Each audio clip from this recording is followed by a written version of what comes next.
I cannot marry a poor man like you. Look at the cheap ring that you are proposing with. Go and look for your type." Mercy snarled at Kelvin. The whole villagers bustled with excitement around the village square. It was during the evening of a beautiful day. The villagers had gathered around the village square to celebrate their New Yam festival, a great and remarkable feast. Although the celebration was over, all the masquerades and elders had left, but there's something remaining. Kelvin, the poor man at the construction building, wanted to propose to his girlfriend. As Mercy approached towards his side with 3 of her friends, Kelvin knelt with one knee and raised a ring and bouquet of flowers. "Marry me, Mercy," he said with a sweet smile on his face. Mercy collected the flower and the ring, scanned it thoroughly, and then burst out laughing. She laughed and laughed and laughed until her stomach started to ache. All her friends were surprised.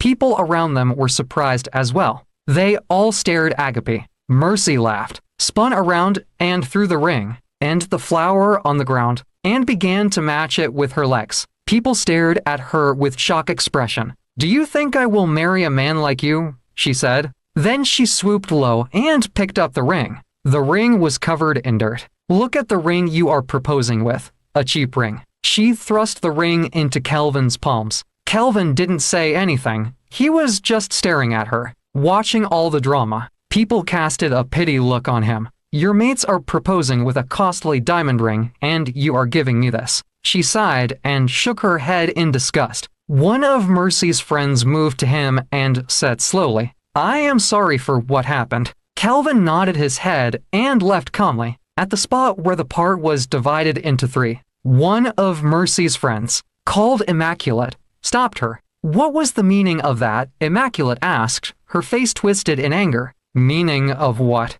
Mercy retorted angrily. "Don't even pretend as if you don't know what I am talking about. How can you disgrace the poor man like that? Is it his fault that he is poor? Then it is my fault that he is poor.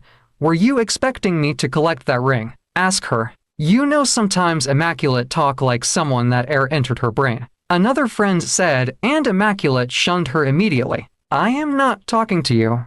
I am talking to Mercy." "Mercy, at least you could have collected the ring instead of disgracing him in front of everyone." "Collected the ring for what?" "That cheap ring." "Who told you that the ring is cheap?" "How did you know?" "I don't need anyone to tell me before I know it. We use our eyes to know a right maze. Meanwhile, I don't want to marry him. I have been looking for a way to lay him off." Mercy twisted her waist, spun around, and began to smile. "And you think this is the best way to do it?" Mercy didn't answer the question. "I haven't told you people that Mark is asking me to be his girlfriend." "Which Mark?" one of her friends asked. "The same Mark we know, the one that sells cement at the market." Jesus. "Mercy, you are always lucky. Soon you will begin to drive his car. You see, that is why I don't want that poor laborer again. I won't just drive his car. He will buy one for me," Mercy said, blushing. "Even as that, Mercy, what you did was wrong. He didn't make himself poor, and after all, he is a hard-working guy. He had been providing for you. He had done many things for you, and this is how you paid him back." "What is it, Immaculate? Are you not a woman? Why not go and collect that cheap ring?" "That ring is not for my type. I have another man who is capable of taking care of me and my needs." "Immaculate, be happy for Mercy. Be happy so that your own rich man will come," another friend said. Immaculate wagged her finger at her as a warning. "I am not talking to you.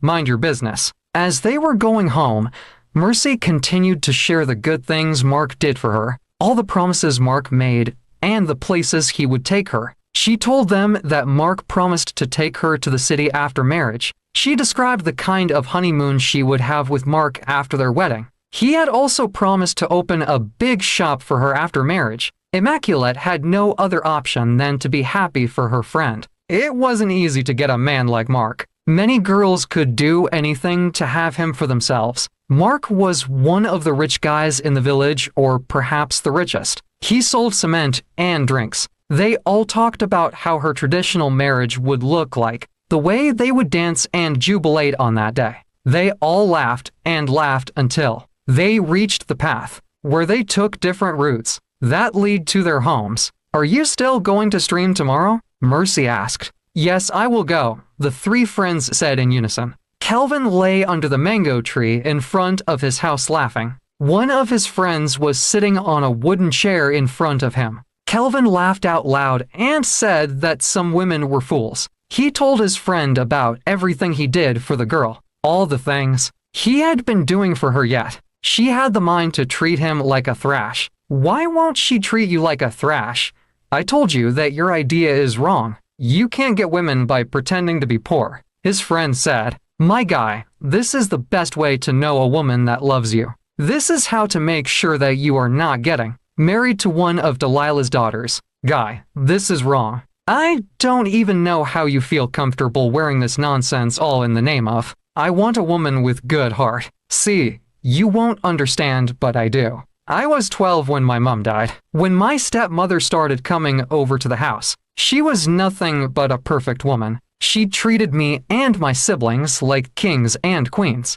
But all these disappeared the moment my father married her into our home. This woman's maltreatment towards us back then was like hell. My father continued to complain and also pleaded with her to stop, but she continued. She pushed my father into drinking. Her attitude drove my father away from home, and do you know what killed my father? His friend didn't say anything. He was only staring at him, listening attentively. Heart attack killed my father. His friend's eyes widened in shock. Yes, that's what killed my father. Do you know why? Because my so-called stepmother pulled out half of the money in his money and sent her brother outside the country. My father couldn't withstand all that and his voice trailed off. Guy, this is why I vowed that I better spend my life as a happy bachelor than to marry a wicked woman like my stepmother. Any woman that will love money more than she loves me is not my wife. I consider such a woman to be like my stepmother. And you think you will see that in this village?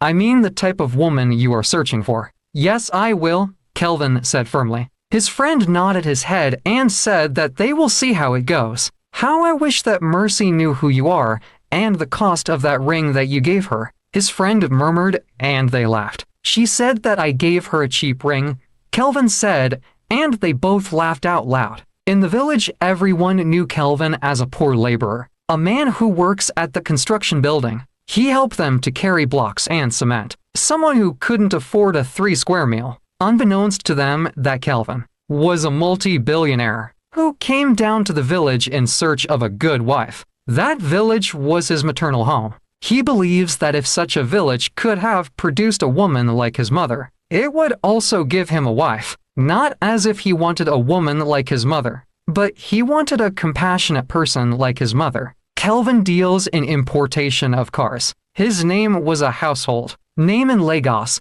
All the Lagos girls wanted him, both the good and bad ones, but Kelvin was afraid to give any of them a chance. His stepmother's behavior nearly made him discard everything concerning marriage. He told his siblings that he would never get married. He would make his money and spend it happily without any woman interfering or pushing him to his early grave. The fear of women is the beginning of wisdom. You better live in the house with a snake than with a wicked woman. They are more poisonous than a snake. He would always say, Are we not women? Did we kill our husband? His 2 sisters would always ask him, You people are different. You people behave like the woman that brought you to this world. That is why you have to look for such women. Kelvin, all women are not the same. They do not have the same traits like our stepmother. Imagine if all men are afraid of women like you. Then your sisters won't also get married. It was after this last discussion and so many considerations that Kelvin said that he would be moving down to their maternal home to search for a woman like their mother. He told them that he wasn't going as Kelvin, but as a poor man, who would involve himself in every job available. They weren't satisfied with what he said, but they had no other options. All they wanted was for him to get a wife. He was the first son, and soon the second son would be talking about marriage. Back in the village, Kelvin was on his way coming back from the stream, with his yellow gallon sitting on his shoulder. As he made a bend and joined the main path, he saw Mercy and 3 of her friends. As they all approached him, Kelvin tried talking to Mercy, but Mercy brushed him off. I have a new boyfriend. Please leave me alone, Mercy yelled, making a little mad dance. You can't do this to me, Mercy, Kelvin said with a sorrowful voice. I have done it already. Please move on and let me be, Mercy replied and left. Kelvin feigned dejected and unhappy. He stood there for a while staring at their back, but then he noticed something. One of the girls turned more than 3 times to look at him. Could that be a sign? There's something in her eyes that captured Kelvin's heart. There was something in the way she looked at him, the way she stared at him. And that friend was immaculate. Kelvin knew her as Mercy's friend, and nothing more, but on that very spot he told himself that he was going to know the girl more. The next day Kelvin was returning from his daily job. His body was covered in dirt. Then he saw Mercy and other girls sitting under the big mango tree. At first he didn't know if he should approach them or not, but then he decided to go to them. They would only laugh at him. As he walked towards them, he noticed their lips moving. They were saying something. And then Mercy sprang up forcibly and stood astride with her too, hands across her breast. Have I not warned you to stay away from me, Kelvin? Stop disturbing me, please, she barked. Kelvin didn't say anything to her. Instead, he moved closer to Immaculate. Can I talk to you, please? He said. Mercy and the other 2 girls let out a thunderous laughter. But Immaculate didn't laugh. Although she was shocked and surprised, she didn't laugh at him. So, you now want my friend? You want to transfer your poverty to Immaculate? Mercy, please, that's enough. Immaculate said to Mercy with the most calm voice that Kelvin had never heard before. Kelvin had seen her talk before, but not with that particular voice and tone. The tone was so immaculate, so calm, captivating, and alluring. Kelvin felt like entering into her mouth, to the place those words came out from. He wasn't expecting such words to come out from her. You know that you don't know anything. Men will deceive you. Don't be a fool. Immaculate. Mercy chided her. Mercy, enough of the insult, please. How can you say that I am a fool? Please, I don't like it. Don't repeat it again. Then, with that squeezed face, she turned to Kelvin. What is it? What do you want to tell me? Say it, let me leave this place, she said to Kelvin. Kelvin stared at her for some time. He noticed the anger boiling inside her. It also affected her speech, written all over her face. Please, can we go over that side? Kelvin asked her calmly, pointing towards another mango tree. Without uttering another word, Immaculate moved to the side Kelvin pointed at. So, what is it? She asked with a kind of irritation. I don't know how to tell you this, Immaculate.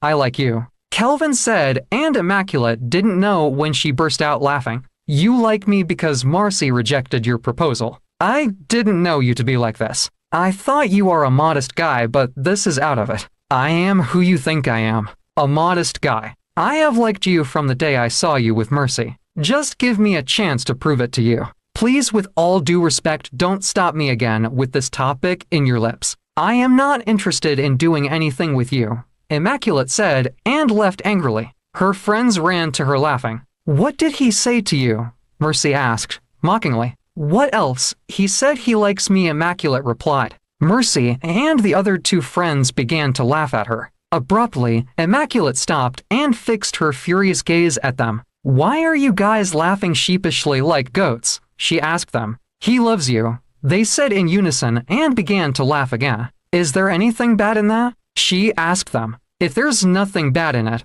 why not accept him? Mercy replied and clicked her tongue. Immaculate didn't say anything to them again. She walked home silently. That night she stared at the roof with many thoughts over her head. She thought about Mercy, how she had disgraced the youngin on that day, how she treated him like a nobody all because he was poor. Wasn't Mercy also poor? She reasoned, but then she told herself that a poor person shouldn't end up with another poor person. It was good for one of them to be rich. But what if the person was hardworking just like Kelvin? For all she knew, Kelvin was a hardworking guy. She sighed and brushed her palms down her face. Her mother heard the sound of the sigh and came to her. You are not sleeping, Immaculate.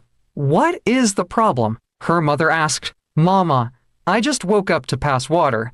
I am going back to bed. Her mother nodded her head even though she wasn't oblivious of the trouble in her face. Since she returned home in the evening, two of them were more like friends than mother and child. Immaculate took her mother as her best friend. She shared all her secrets with her, and that was why her mother didn't probe more to know what was wrong. She knew that her daughter would never hide anything from her. The next day, Immaculate was on her way home from the market when she met Kelvin along the dusty path. As a good girl she was, she greeted Kelvin and then tried to walk away, but Kelvin stopped her. "Immaculate, what are you saying concerning what I told you the other day?" Kelvin said. "What else, Kelvin?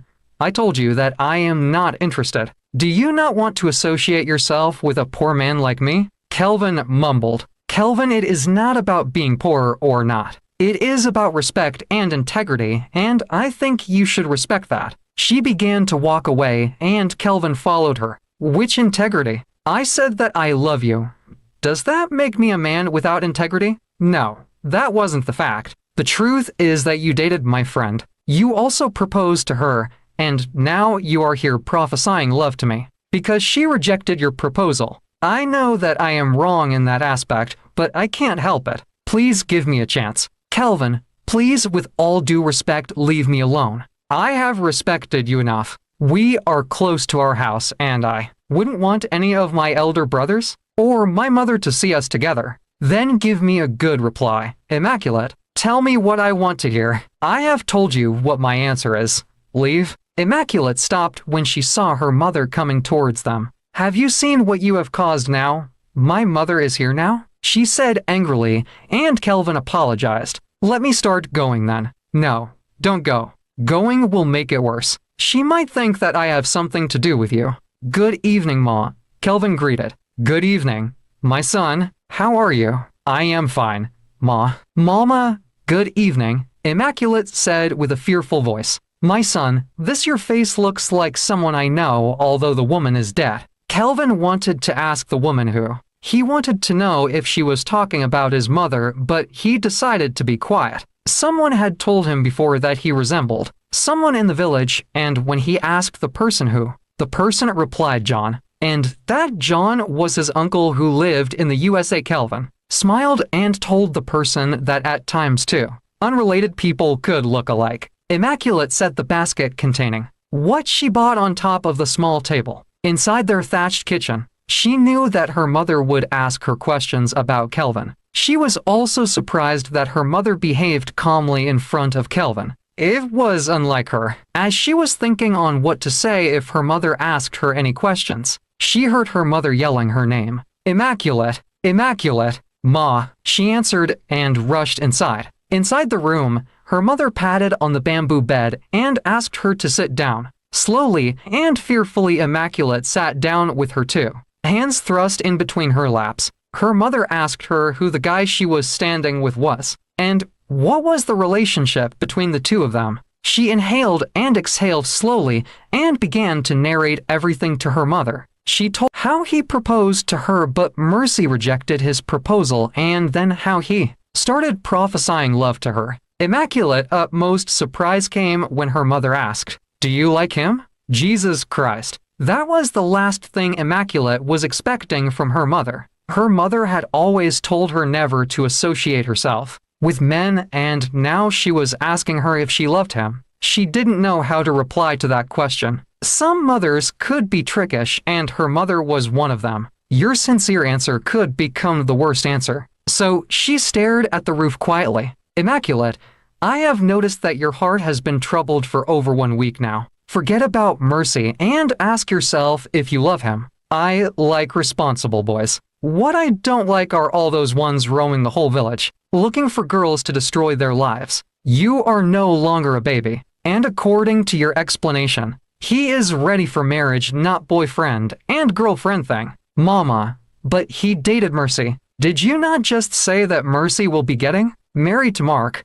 I know how you feel, but I think the guy I saw today was a good boy." "Mama, I like Kelvin, but he was just an ordinary laborer at the construction site." "Ordinary laborer, you said. Does it mean that no one will marry your brothers?" "So they will also say ordinary farmer and laborer." "But at least, Mama, One of us should be able to lift others out of poverty. Her mother placed her right palm on her shoulder. I gave you the name Immaculate even when. I don't know the kind of woman you will turn out to be, but I am happy that your name is reflecting in everything you do in life. Money is good in life, but money is not the only ingredient needed in marriage. Don't mind those that will say you better cry in Dubai than to cry in Nigeria. Your father had no money, but he was the perfect man any woman could have. He was so supportive and caring. Yes, we don't have money, but I will marry him in my next world. So, my child,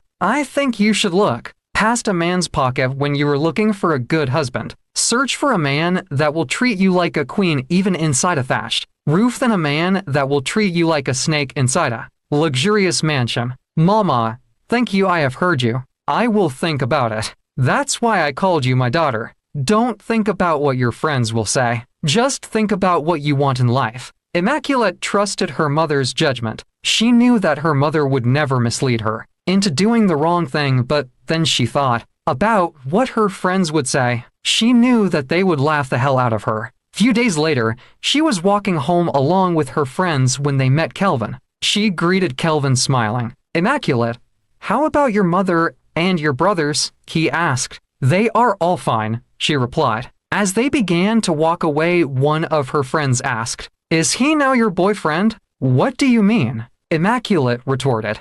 Don't pretend immaculate. You know exactly what she meant. Are you now dating Kelvin? Mercy snarled angrily. No, but wait first. Why are you saying it as if you are angry? I am not angry about anything. We just wanted to know if you have started dating him, and you didn't care to tell us. Mercy said defensively. You are dating him, and he is asking about your mother and your brothers. Another friend fired. And so, what's wrong in asking me about my mother and my brothers? It means that he know them.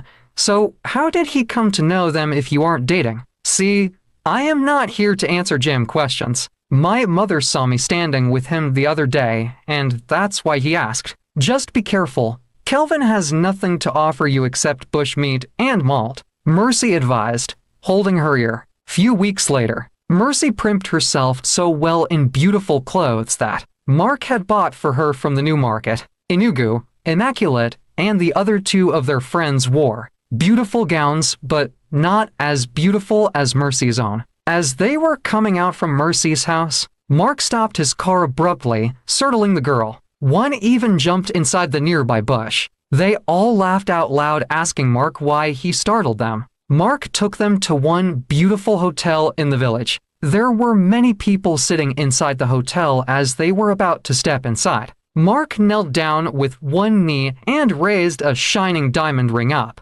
Mercy, will you be my wife? Without hesitation, Mercy said yes, and Mark slipped the ring inside her finger, and they hugged each other. All the people in the room laughed and clapped their hands. Mark ordered different kinds of beers: fresh fish pepper soup, chicken pepper soup, and fried one, goat meat pepper soup, and dried one. Everything was surplus, in abundance. They all drank and ate meat to their satisfaction. Mercy felt like the happiest girl on earth. She told her friends that that was the kind of life she wanted. Her engagement was a total shutdown in the village. Many people heard about how Mark had surprised her with everything. Girls began to pray for such a man in their life. A man like Mark became their prayer's intention. Like some girls went to prayer houses all in the name of asking God for a man like Mark. Day after Mark proposed to Mercy, Kelvin saw Immaculate on her way running an errand for her mother. He told Immaculate that he heard that Mark had proposed to Mercy. Immaculate didn't stop at giving him yes as the answer. She narrated everything from A to Z the way Mark had arranged everything in the hotel without Mercy knowing about it. The way he surprised her with the engagement and the type of ring that Mark used. A glistening and shining diamond ring. And that is exactly the kind of life you want for yourself. Immaculate swallowed hard. I won't say yes or no, but I want a kind man. If that kind man comes as a wealthy man, I will accept him, and if he comes as a poor man, I will also accept him. Then accept me, Immaculate. I love you, and I am ready to do anything you want. It is not as easy as you think. Calvin, what exactly is hard in saying yes?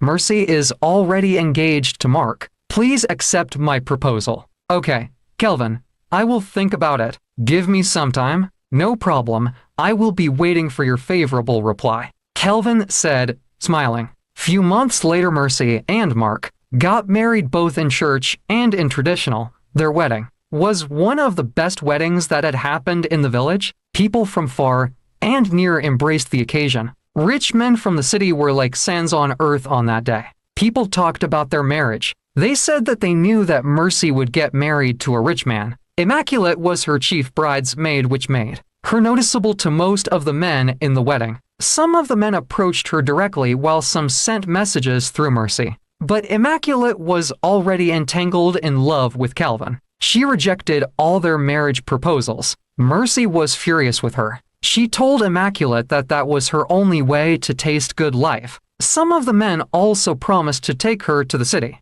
to build a new house for her mother. Mercy, it is not as easy as you think. Calvin had proposed to me, and I have accepted. I can't do it. Immaculate, don't be a fool. Don't let love to blind your eyes. We are talking about having a good life, and you are. Mercy stopped abruptly and sprang up. She began to pace up and down. Immaculate, choose one of them and your family will never remain the same. Mercy, I understand that you want the good for me, but I can't do it. In fact, I love Calvin. Forget about love. Love won't put food on your table. Think about it. I don't have to think about anything. I love Calvin, and I won't trade my love for money. My family loves him. In fact, my family will kill me if I accept another man. Do not say I didn't warn you, Mercy warned. Immaculate stood under the tree beside the path that leads to market, waiting for Calvin. Her face wasn't that bright. It seemed as if she was considering what Mercy had told her. It was true that she loved Calvin, but she also wanted a rich man, someone as rich and wealthy as Mark.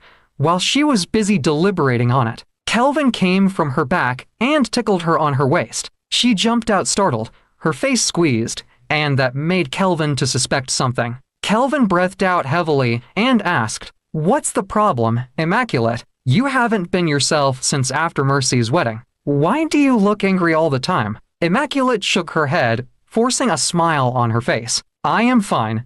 I am not angry. You won't deceive me. Tell me what the problem is. Why are you always moody?" Calvin persisted. Immaculate didn't know what to say or perhaps how to say it. The day before, her mother had also noticed her mood swings. It was easy for her to share her worries with her mother. After narrating everything, her mother only told her to follow her heart, that she was big enough to know what she wanted. Her mother's reply made it worse. It was bad to tell a girl who to get married to. The only thing you can advise the girl on was to consider the right thing while choosing a husband, her mother had told her. Now she was standing in front of Calvin dumbfounded. "I know that you met so many rich men on that day. You can choose any of them." Calvin said, feigned to be angry. Immaculate was so surprised. She hadn't expected such from him. "Calvin, what are you saying?" "You know what I am saying. I know that Mercy never supported this relationship. Go and choose from those men she had arranged for you. After all, they are all rich. God forbid I will never accept any of them. I love you, and I want to be with you. Mercy is only putting confusion over my head." Calvin smiled. "I love you also, but I won't stop you if you want to marry a rich man. It is good. Marrying a rich man is good. Yes, very good, but everything is not about being rich. Calvin, I love you, and my family loves you. With two great minds like ours, we can become rich. It will only take time, but I know that we will make it." Calvin laughed and carried her up. "You are as pure as your name implies." Mercy continued to show Immaculate the reason why she needed a rich man. She continued to visit her and to show her what Mark, her husband, bought for her. Mark always bought new clothes for her each time. He traveled to New Market Enugu. Immaculate loved them. She loved the fact that Mark was rich and also knew how to treat his woman. It was that beautiful, but she also appreciated the ones Calvin was doing for her. Calvin wasn't that rich, but each time he traveled to Enugu, He would always buy something for her. At times, cake clothes or slippers. She was satisfied with it. After all the fingers were not equal. I want to come and see your family tomorrow, Kelvin said Immaculate as they both sat under a tree. Why? Immaculate asked curiously. Immaculate, I want to marry you. I want us to make it official, Kelvin said, taking her hand into his. Do you want me to come? He said finally. Kelvin, I have been waiting for a day like this, Immaculate said in a sing-song voice. So, what you are saying in essence is that you want to marry me. That you will marry me. Yes, I will marry you, Kelvin. Kelvin drew her closer and embraced her tightly. Kelvin only did introduction and palm wine, carrier, and then Immaculate move into his small house as his wife. He didn't do traditional marriage or white wedding. Within a few months after the introduction, Immaculate became pregnant with her first child. Mercy and others laughed and mocked her for choosing a poor wretched laborer over the rich men that came to marry her. Mercy found every means to mock Immaculate and Kelvin. So, what are you going to do now? Mercy asked Immaculate one day as they both sat in front of Mark's shop. Do about what? Immaculate asked curiously. About your pregnancy? You haven't even done your traditional or white wedding, and you are pregnant. Mercy, Kelvin doesn't have the money now. When the money comes, he will do it. He will do what? Mercy laughed. He won't do anything again. When is the money going to come? She laughed again and again. Mercy, I don't care about traditional marriage or white weddings. The most important thing is that Kelvin had paid my bride price. He can do any other thing after? Immaculate said firmly. Mercy smirked. I wish you listened to me. See the way this pregnancy has turned you. She mumbled. One evening Mercy was inside her kitchen, cooking jollof rice and beans when Immaculate came in shading tears. What is it? Why are you crying? Mercy asked Immaculate. Mercy, my husband has been sick. We don't have any food in the house. As I am talking to you now, we don't even have any money for medicine. Has it gotten to that extent? Mercy asked and folded her hands across her breast. Mercy, it is worse. Look at me, a pregnant woman. But I haven't eaten anything for 3 days. I don't even want my mother to know about it. My mother and my brothers have suffered for me. I don't know what else to do again. But I told you not to marry that man. I told you that love doesn't put food on the table. Now see it.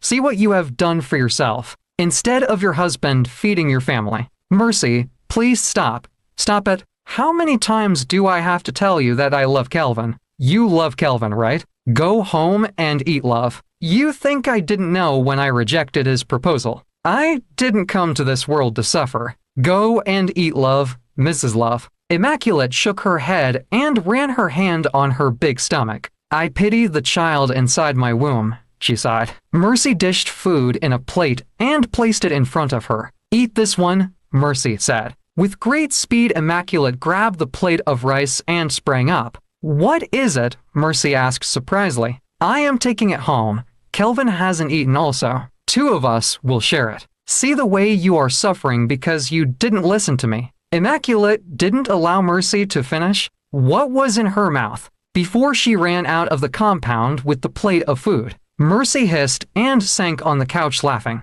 A stubborn fly follows the course to the grave, she murmured softly. Kelvin was inside the house with her to palms, clutched on his cheeks when Immaculate came in with the food. She placed the food on the mat, went inside, and came out with 2 spoons. Where did you bring the food from? Kelvin asked. Immaculate fell silent. She didn't want to tell Kelvin. Where she brought it from yet, she didn't want to lie to him. Is it from your mother's place? How is she? Kelvin asked again, and Immaculate shook her head. No, Kelvin. I got it from Mercy's house, and I decided to come and share it with you. Immaculate said slowly. From Mercy's house? How? Why? Why did you do it? I thought you were going to your mother's place. Immaculate swallowed hard, contemplating the best way to put her words. Kelvin, I was only trying to help. I know that my mother and my brothers are helping us, but I don't want them to see it as if they are the ones feeding us.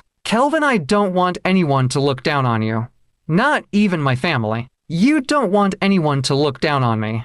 but you went to beg Mercy for food. Mercy that you know that she wouldn't hesitate to tell the whole village that you begged her for food. I didn't beg her for food. She gave me food to eat, but there's no way. I will eat it alone knowing that you are sick and you haven't eaten anything. Immaculate said, I know that you must be regretting why you got married to me, to a man that couldn't take care of his pregnant wife. Why are you saying this? I will never regret getting married to you. We are like this now because you have been sick for weeks. When you get better and start work, all these things will stop. Kelvin, I believe in you. I believe you will make it in life. Everything will be fine. I don't know how, but everything will be fine. Immaculate said and buried her face on his chest. Kelvin ran his finger on her head and muttered, I think you should sell that ring I gave you. Maybe it will help us cook small soup. What? Which ring? Immaculate forcibly removed her face from her chest and asked, The ring I gave you. Go and sell it and know how much you will make from it. Who knows? The money might make one pot of soup for us. This is the only gift you have given me and I cherished this gift with my life. I don't want to sell it. I will still give you more gifts in the future. Go and tell Mercy to take you where you can sell the ring. I should tell Mercy, Immaculate asked. Her eyes widened. Yes, you are pregnant and I wouldn't want you to go alone. Tell Mercy to accompany you. Immaculate knew that the ring wasn't costly, but like Kelvin said, perhaps the money she would realize from it might make one pot of soup for them. Mercy laughed out loud like a madwoman when Immaculate told her that she would like to sell the ring. According to Mercy's words, no one would buy such a poor ring. She told Immaculate that there's no need to go to the new market to sell the ring. But if she insists, she would gladly follow her to the market. Immaculate insisted on going and Mercy followed her. Mercy knew all the shops in the new market and old park where they sold rings, both golds and silvers. As they stepped inside the first shop, Mercy pulled out her ring and asked the man how much he would buy her ring. The pot-belly man turned it this way and that way. Then he said 100,000 naira. Mercy winked her eyes at Immaculate and then collected her ring from the man, telling the man that she wasn't the one selling her ring. Give him your own, Mercy said with a derisive smile. Immaculate gave the man her ring, and the man started to study the ring closely. After about a few minutes, he gave the ring back to Immaculate and said that he wouldn't buy it. Mercy laughed and patted Immaculate on her shoulder. I told you that no one will buy this, she whispered to her. Then they walked out of the shop and went over to the next shop. The owner of this particular shop, after examining the ring and the person that gave him the ring, shook his head and said that he wouldn't buy it. As usual, Mercy laughed out like a madwoman. Immaculate felt dejected. All she wanted was for anyone to just buy the ring, so that she could make a nice pot of soup for her husband. They went to 3 more shops, and they all said the same thing, but in the 6th one, the tall, huge, dark man took the ring and put it in a shining object. After a few minutes, he turned to Immaculate and said, I will buy it 50 million naira. What? Immaculate and Mercy screamed in unison. I won't put anything again. Oga, we are talking about the ring, not the child in her womb. We are not selling human beings. I am also talking about the ring. I will buy it 50 million naira only. Impossible. Are you saying that this ring is 50 million naira? Mercy asked, and the man nodded. I know it. I know that Kelvin is a thief. Where did he get this kind of ring from? An ordinary laborer. You said an ordinary laborer was the one that gave her this ring. Yes, an ordinary laborer that couldn't feed his family. Mercy, bridle your tongue, Immaculate said to Mercy angrily. She tried to collect the ring, but the man held it tightly. Oga, give me the ring, Immaculate demanded. The man ignored her and turned to Mercy again. Did you say that the person who gave her this ring is a laborer? Yes, sir, an ordinary laborer. Ordinary on as that. The man nodded his head. He must be one of those boys that had been disturbing us in this market. They broke into my office the other day and made away with some of the gold in my office. I will use him as a scapegoat. The man said, and Mercy smiled. What are you saying?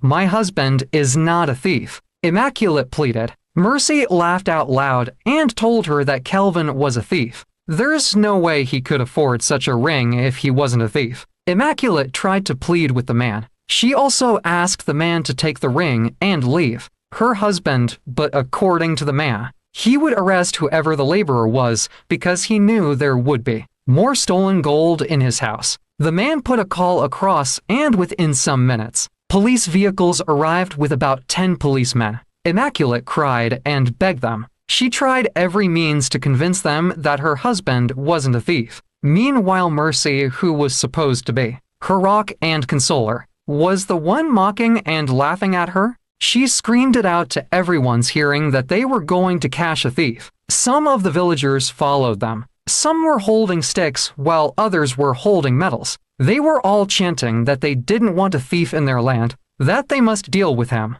Immaculate cried and cried, telling them that her husband wasn't a thief. As they all emerged inside the compound, Kelvin lay on a mat under the mango tree in the compound. He sprang up the moment he saw the police van. As he was about to enter the room, one of the officers jumped out of the van and grabbed him on the waist. "He is the one. He is trying to run away," Mercy shouted. Kelvin stared at his wife. Her eyes were red and already swollen up. Immaculate walked slowly towards Kelvin. "They said that you are a thief, that you had stolen the ring," she said while crying. "Wipe your tears. Whoever did this to her must pay dearly for it," Kelvin said. Then one of the police officers gave Kelvin a thunderous slap that blinded his eyes temporarily. "We are saying that you stole a diamond ring, and you have the mouth to talk nonsense. Tell us about your other gangs, or we will deal with you." The officers snarled. "Did you just slap me?" Kelvin questioned. "I will not only slap you, I will also slap your pregnant wife if you don't tell us what we want to hear." "Officers, arrest him first. Arrest the criminal. This is how they go about breaking people's shop just to satisfy a woman,"